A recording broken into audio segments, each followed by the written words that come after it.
Boa noite, amados irmãos, graça e paz seja com todos.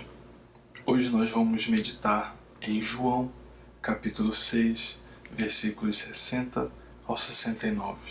E diz assim a palavra do Senhor: Ao ouvirem isso, muitos dos seus discípulos disseram: Dura é essa palavra, quem pode suportá-la? Sabendo em seu íntimo que os seus discípulos estavam se queixando do que ouviram, Jesus lhes disse: Isso os escandaliza? Que acontecerá se vocês virem o Filho do Homem subir para onde estava antes? O Espírito dá vida. A carne não produz nada que se aproveite. As palavras que eu lhes disse são Espírito e vida. Contudo, há alguns de vocês que não creem. Pois Jesus sabia desde o princípio quais deles não criam e quem o iria trair. E prosseguiu: É por isso que eu lhes disse que ninguém pode vir a mim, a não ser que isso lhe seja dado pelo Pai. Daquela hora em diante, muitos dos seus discípulos voltaram atrás e deixaram de segui-lo. Jesus perguntou aos 12: Vocês também não querem ir? Simão Pedro lhe respondeu: Senhor, para onde iremos? Tu tens as palavras de vida eterna. Nós cremos e sabemos que és o Santo de Deus. Há muita riqueza nesse texto. Infelizmente nós não temos aqui tempo para abordar tudo o que esse texto pode nos ensinar. Porém, eu gostaria de trazer 3 aplicações muito importantes para as nossas vidas. A primeira: não seja um desnutrido espiritual. Dura é essa palavra, quem pode suportá-la? Como diz no versículo 60, a parte B. Se nós olharmos um pouco antes, nos versículos 26 e 27, Jesus disse: A verdade é que vocês estão me procurando não porque viram os sinais miraculosos, mas porque comeram os pães e ficaram satisfeitos. Jesus aqui está fazendo uma referência à primeira multiplicação dos pães, relatado no começo do capítulo 6, no versículo 1 até o versículo 15. Ele continua no versículo 27. Não trabalhem pela comida que se estraga, mas pela comida que permanece para a vida eterna, a qual o Filho do Homem lhes dará.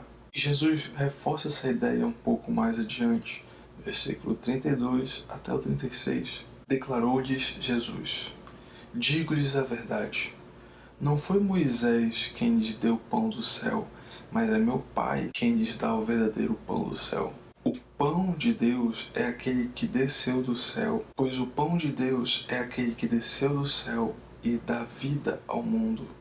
Disseram eles: Senhor, dá-nos sempre desse pão. Então Jesus declarou: Eu sou o pão da vida. Aquele que vem a mim nunca terá fome. Aquele que crê em mim nunca terá sede. Mas como eu lhes disse, vocês me viram, mas ainda não creem. Aqui nós percebemos mais uma vez como eles estão olhando apenas para o lado físico. Eles lembraram de Moisés, lembraram do maná que vinha naquela época que Moisés estava liderando o povo.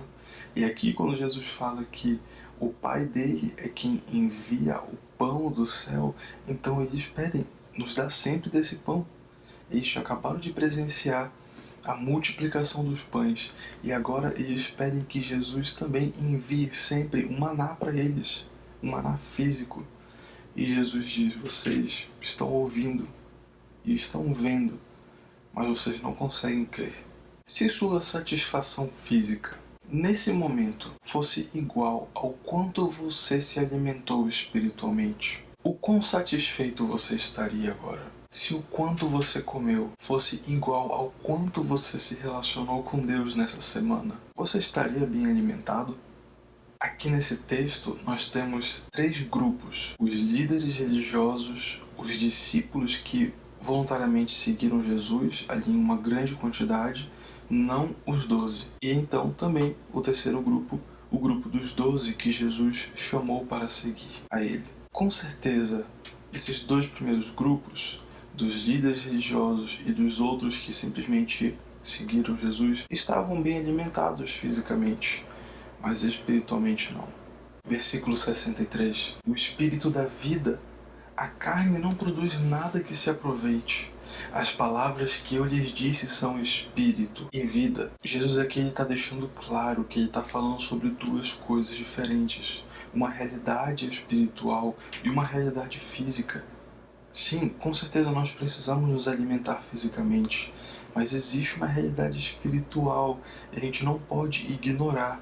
Pelo contrário, nós devemos nos importar muito mais com o nosso espiritual do que com o nosso físico. Jesus mesmo disse, eu sou o pão da vida, no versículo 48. No versículo 51 ele diz, eu sou o pão vivo que desceu do céu. Jesus está dizendo, aquilo que é humano não é suficiente para a salvação.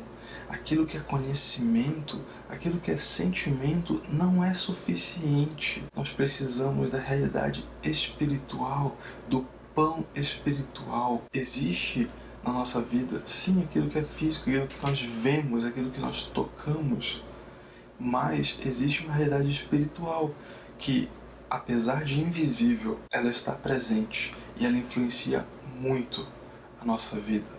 Infelizmente, a nossa mente humana prefere muito mais investir no aqui e agora, naquilo que eu consigo ver, naquilo que eu posso tocar, em algo que me dá resultado agora para essa vida, do que investir em algo que eu não consigo ver, em algo que eu não sei quando vai dar fruto, em algo que eu estou investindo para a eternidade e talvez eu não consiga ver os resultados agora. Nós preferimos muito mais aquilo que é humano do que aquilo que é espiritual, infelizmente. E isso precisa mudar. Nós devemos estar bem alimentados espiritualmente. Nós devemos buscar a perspectiva de Deus. Nós devemos buscar a mesma mentalidade de Paulo quando ele diz em 2 Coríntios capítulo 4, versículo 18: por isso não nos atentamos naquilo que nós vemos, mas do que não vemos, porque aquilo que vemos é passageiro, mas aquilo que nós não vemos é eterno. A palavra de Deus nos ensina que nós só podemos compreender algumas coisas espiritualmente, porque algumas coisas são apenas espirituais. 1 Coríntios 2, 12 a 14 diz: delas também falamos, não com palavras ensinadas pela sabedoria humana, mas com palavras ensinadas pelo Espírito, interpretando verdades espirituais para os que são espirituais. Quem não tem o Espírito não aceita as coisas que vêm do Espírito de Deus, pois lhes são loucura, e não é capaz de entendê-las, porque elas são discernidas espiritualmente. Irmãos, existem verdades que nós vamos conhecer não com o nosso intelecto e não com nossos sentimentos, mas espiritualmente, por meio da iluminação do Espírito Santo de Deus. Espiritualmente nós conseguimos discernir verdades espirituais. Existem verdades belas demais sobre a graça de Deus, sobre o seu caráter, a sua misericórdia, a sua obra em nós, a beleza da vida em abundância, e nós só podemos discernir espiritualmente. A segunda aplicação que eu gostaria de trazer aos irmãos é: não seja incrédulo. A primeira parte do versículo 64 diz: contudo, há alguns de vocês que não creem. O que será que a fé, a crença, tem a ver com a vida espiritual? Hebreus 11:6 diz: sem fé é impossível agradar a Deus, pois quem dele se aproxima precisa crer que ele existe e que recompensa aqueles que o buscam. Nós precisamos de fé para agradar a Deus, mas devemos admitir, a nossa fé é muito pequena muitas vezes, porque fé é eu crer em algo que eu não vejo, mas a nossa rotina, o nosso dia reflete aquilo que nós vemos. Nós nos preocupamos com aquilo que nós vemos. Nós nos preocupamos com tarefas, com aquilo que eu tenho que fazer, com o sustento financeiro, com o alimento, tudo aquilo que nós vemos. E não é pecado me preocupar com essas coisas, mas devemos admitir, nós deveríamos nos preocupar muito mais com a nossa fé. E o nosso pedido deve ser igual aos apóstolos. Lucas 17:5.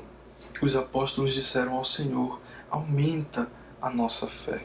E vemos também no versículo 66. Daquela hora em diante, muitos dos seus discípulos voltaram atrás e deixaram de segui-lo. Por que muitos deixaram de seguir a Cristo? Lembre-se, Havia um grupo de líderes religiosos e um grupo de discípulos que não eram os 12. Eram outros que Jesus não tinha chamado, mas que eles quiseram seguir a Jesus. Talvez uma das coisas que eles tenham pensado é: se eu não vou ganhar mais pão, por que eu vou ficar aqui? Talvez eles não estavam tão interessados assim na realidade espiritual e queriam muito mais o físico, aquilo que é visível, justamente o contrário da fé. Cristo nos conhece, Cristo sabe o nosso coração, Cristo sabe aquilo que nós pensamos, Cristo sabe as intenções do nosso coração, os nossos desejos, as nossas vontades. Sejamos sinceros, por que nós servimos a Cristo? Por que nós cremos nele? Por que nós somos discípulos? Por que fazemos parte de uma igreja? O que nós esperamos de Deus? Talvez uma expectativa seja uma consciência leve por ser um bom religioso. Talvez porque nós vamos aos domingos para a igreja, ou talvez porque nós lemos a palavra de Deus. Talvez isso traga uma consciência mais leve. Talvez isso nos livre da culpa, do pecado, e talvez até mesmo do julgamento de outras pessoas sobre a nossa vida, e talvez essa seja a nossa expectativa em seguir a Cristo. Talvez a busca por uma vida mais tranquila, uma vida melhor, uma vida boa. Afinal, Deus ama o seu povo, Deus é misericordioso com o seu povo, mas o próprio Cristo disse: nesse mundo tereis aflições. Então não deve ser nossa expectativa seguir a Cristo pensando de que tudo será sempre bom, que tudo será sempre ótimo. As circunstâncias são diversas e nós devemos aprender a estar contentes, alegres e gratos em qualquer circunstância, seja de abundância ou seja de escassez. Mais uma vez, não é aquilo que vemos, não são nossas circunstâncias, mas a nossa fé em Cristo. A fé, ela se opõe às circunstâncias muitas vezes. Nós vemos em Hebreus capítulo 11, versículos 24 e 26, pela fé Moisés, já adulto, recusou ser chamado filho da filha do faraó, preferindo ser maltratado com o povo de Deus, a desfrutar os prazeres do pecado durante algum tempo. Por amor de Cristo, considerou sua desonra uma riqueza maior do que os tesouros do Egito, porque contemplava a sua recompensa. Pela fé. Terceira verdade de Deus para você: não busque propósito longe de Cristo. Versículos 68 e 69. Jesus perguntou aos 12: vocês também não querem ir? Simão Pedro lhe respondeu: Senhor, para quem iremos? Tu tens as palavras de vida eterna. Nós cremos e sabemos que és o Santo de Deus. Interessante perceber que Pedro não fala sobre sinais e maravilhas, sobre a multiplicação dos pães. Ele fala sobre as palavras de vida eterna e diz que ele crê em Cristo como sendo o Santo de Deus. Perceba o peso da declaração que Pedro está fazendo. Dizer que não existe nada mais para onde ele ir, nenhum outro lugar, nenhuma outra pessoa que possa trazer palavras de vida eterna, significava negar toda a religiosidade que ele conhecia. Nenhum outro rabino, nenhum outro mestre, nenhum outro conhecedor das Escrituras, nenhum lugar, nenhuma prática poderia trazer vida eterna para ele, a não ser Cristo, o Santo de Deus. Nós devemos cultivar essa mesma mentalidade hoje, sim, todos os dias. Em Jeremias capítulo 2, versículo 13 está escrito: o meu povo cometeu 2 crimes.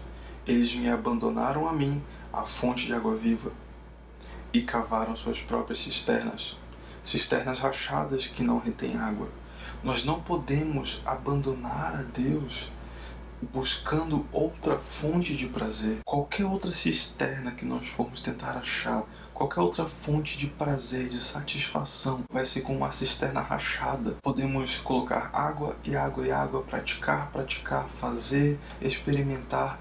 Nunca estará cheio, nunca encontraremos satisfação plena longe de Deus. Orgulho não gera vida eterna, vaidade não gera vida eterna. Viver para agradar os outros não gera vida eterna.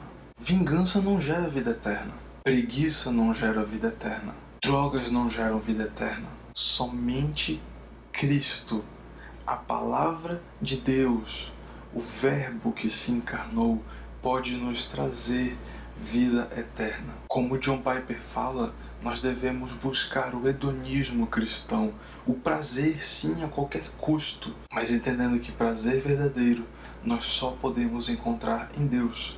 Nós fomos criados para nos relacionar com Ele, nós fomos criados para sermos plenos nesse relacionamento com Ele. Que possamos lembrar dessas verdades, que nós sempre nos importemos e valorizemos a realidade espiritual, que nós alimentemos nosso espírito, que nós sejamos pessoas cheias do Espírito Santo, que nós leiamos a palavra, que nós oremos e cultivemos um relacionamento com Deus, que nosso pedido não seja apenas dá-nos sempre esse pão, mas que seja, Senhor, aumenta a nossa fé, que nós sejamos pessoas cheias de fé para agradar a Deus melhor. E por último, que nós tenhamos uma vida plena, satisfeita em Deus, em Cristo, no Espírito Santo, em um relacionamento diário de prazer intenso e eterno.